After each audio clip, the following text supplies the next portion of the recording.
What's up, Toy Fam, and welcome back to another Throwback Thursday here on your Totally Cool channel. I'm Big Joe, taking you to another toy adventure back on Third Earth with none other than Robear Bill from the ThunderCats, one of the most recent additions to the Super7 Ultimates ThunderCats collection.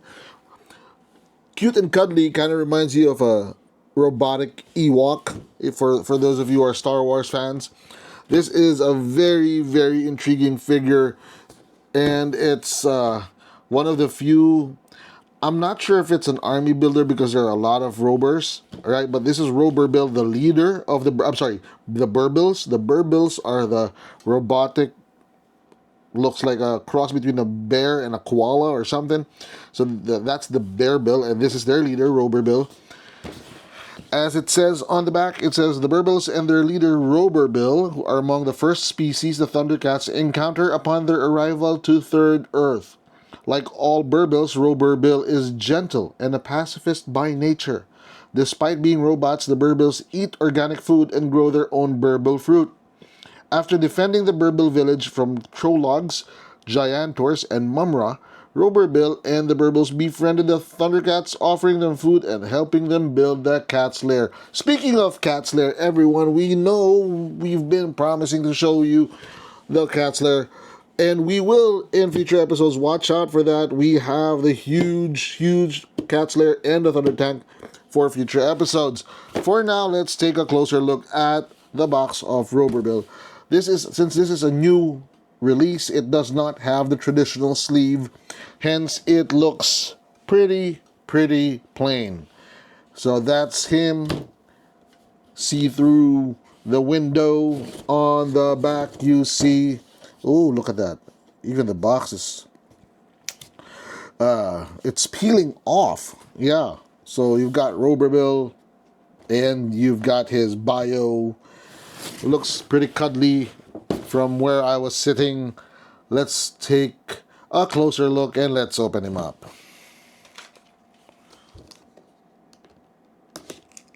Okay, one thing I love about the ThunderCats, the Super7 ThunderCats, it's easy to open the box.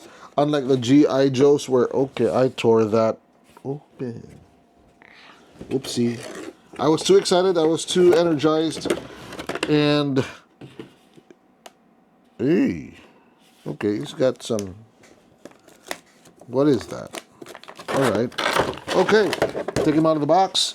That's him out of the box. Okay, that's the first. That's a first. This is the first time I've noticed that this one has the cartoons. Pretty much like a G.I. Joe. You've got the picture here. Interesting. None of the figures that we've unboxed recently had that feature. So let's get to the figure. This is pretty heavy. Pretty heavy. Pretty solid figure. He's as tall as the Wily Kit and the Wily Cat figures, but he's got more accessories. I think he's got the hands that are on him, three other sets of hands, and then you've got the weapons and you've got the alternate head. Let's take a closer look. Oh, this is nice. Okay, they come with a twist tie on the back that you can just remove with ease without using any scissors. That makes it recyclable, so you can put him back in the box and make him look like he never came out. But why would you, right? Why would you? Let's take this guy off, okay? Chunky Boy. We've been saying that quite a lot on this channel. We've been seeing quite a lot of Chunky Boys too. So that happens. Don't take him out by pulling his hand. Let's see. This is the toughest we've uncaged from his plastic. He keeps falling apart. That's how friendly he is. Entrenched. There we go. Put him back on. The good thing about these toys is that you can put them back in when you take them, if ever you get the unfortunate accident of peeling off the head. Okay, this one has no problem with balance because he's got very nice little stumpy feet. Alright. Now, I normally don't do articulation reviews anymore, but this is an exception that I would like to make because this is a very unique articulated figure. Let's start with the head. It goes all the way around, pretty much like the animation. Okay, does it? And then it doesn't have a discernible waist, but it's got a very clear chest rotation. Okay, and then the arms go all the way around, and you've got the elbows. The elbows are hidden by the hairy forearms, okay, as well as the shoulder joints, which is a nice, neat little accent. And then you've got the hands. The fingers don't change, or they don't articulate. There's no articulate. They're, if you want him to grasp something, you have to replace him with a grasping hand, but pretty nice. No pins on the elbows. One of my pet peeves would be, yeah, the pins on the elbows. This one's got a very short knee, if that's a knee. And that's it. Those are the articulation points. Not much you can do with him, but he looks pretty cute. Before the lovable was a thing, the Robear Bill was the main man. I think they have similarities. Got nice hairy ears too. Okay. In the animation, when he talks, the eyes and the nose light up. They talk and whistle, so he's like a cross. If the Ewoks and R2-D2 had a kid, they'd be the Berbils. Okay, let's take a look at the other accessories. So there is the torch. He's got the torch. He's got the Berbil fruit, and he's got the lamp.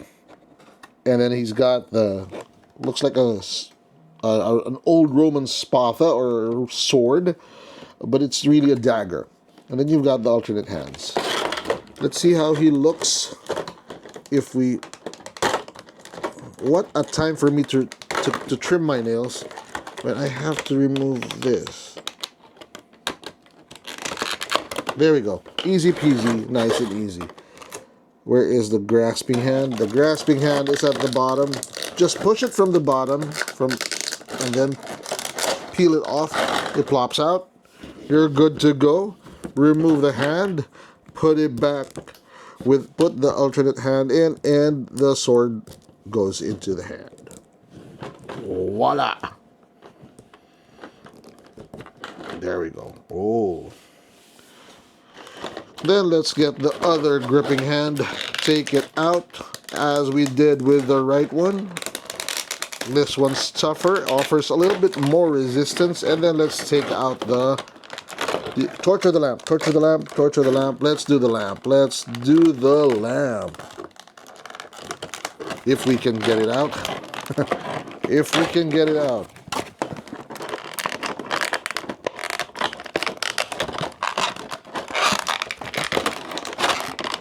And we just did. Okay. I think we don't need the lamp has a hole that may fit his thumb, but it doesn't look proper. Okay, so let's replace the the hand with the grasping hand too, and put it like so.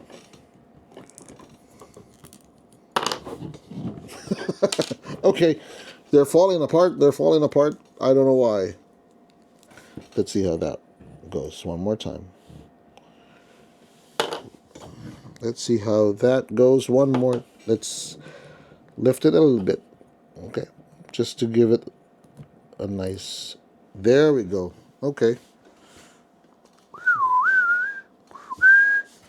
Yep, that's him. That's him. Yep. Let's try it with the torch. But why do you have a torch and a lamp at the same time? That's weird. Okay, so these are the accessories that you have with Robear Bill. He is the leader of the Berbils. Berbils. If you're fat in the Philippines, you would have the Berbils. The Berbils right here. The Berbils on the side. Or in the Tagalog, you call it Bilbil. Yeah. Yes. For those of you Filipinos who are watching, you know what I'm talking about. That's why I have this table and it's hiding something underneath. It's a huge Berbil. All right. Enough. Somebody might be eating and it might be grossing them out. Let's get back to the figure. Let's do a toy review. Why did we get off track? I don't know why we got off track. It's just nasty off track. Anyway, so let's do a toy review. Let's do first impression. Honestly, I wasn't impressed when I saw him in the box. Like, okay, run-of-the-mill action figure. Just had to be. They just had to bring one out. They had to bring a Berbil out to make sure that the set was complete. So it wasn't as impressive as I wanted it to be, or I thought it was going to be when I saw it, especially without the sleeve.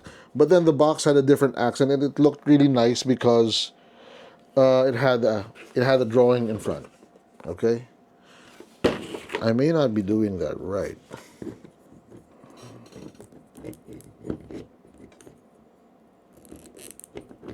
That's better. I think that's better. Anyway, so first impression was okay. Yeah, it was like not impressed, especially the Berbils. There's a lot of them, and Robear Bill is just another character from the tribe. But seeing him out of the box, having the first chance to touch him and to really get the heft of it and see how he gets articulated and how he stands and all of the other what do you call this? Let's accessories. And it's a figure that grows on you. Let's do the charge. That's better. That's more. He's tougher. He looks tougher. Okay, he looks tougher. Like, I'm gonna defend my, where's the manananggal? Another Filipino reference. Yeah. Okay. So yeah, he's out there hunting and fighting Mumra. Okay, just be careful. The joint on the wrist could be a little loose, and that's the weight of this just makes it drop. Anyway, let's get back to the toy review. So the first impression was kind of meh, and then we go into the playability. Again, when I looked at the box and I saw what was inside, I was like, okay, that's got an alternate head, it's got a little fruit, it's got the lamp, and it's got the torch. Not too playable. But then as we go along into the Super7 Ultimates universe, or toy line, it's really not a toy for playing. These are nostalgia pieces that are actually collectibles meant to be displayed as a whole. Pretty much like your play sets, all right? You've got the Cat's Lair, you've got the Thunder Tank, and then you've got the characters. But that doesn't diminish from the playability because he's got a lot of different hands. Now let's go to shelf appeal, and this is where I'm on the fence. Not because he's not good, but because how good is he? Reason why I say this is because the Wily Kit and the Wily Cat were not so good because they were so flimsy, made of material that, could bend or break. This one's a little bit chunky. It stands really well. It's got some nice accents in terms of its attachments or if it's accessories. This is a very simple figure. Look at it. Simple. But it captures a moment in ThunderCats history or animation history, and this will be something that you would go back to. You know what I mean? Put it on a shelf and it brings back a memory. That's why is it good or is it better than what it looks like? So I think the shelf appeal makes up for the lack of playability. Okay? Price point, I've always been a big critic of the Wily Kits, the Wily Cats, the Snarfs that were half the size but the same price. This one, although it's smaller than most ThunderCat figures, has the weight. It has the heft. It has the material to compensate for the lack in height. Okay? The lack of height is compensated by the girth, by the detail of the hair, the detail on the flame, the detail on the ear. So it's worth a full-size figure's price. Okay? Final toy review. Is it not cool? Is it cool? Is it totally cool? Let me know what you think. Put it in the comments box. In 5, 4, 3, 2, 1. I think it's totally cool. Because again, it's a surprising thing. It's got a lot of surprises that goes for it. And the simplicity of the figure, of the toy, makes up for the grandiosity of the other figures that came before it. It's really the detail. It's the way it looks, the way it stands. It's aside from the loose hands, that you can fix that.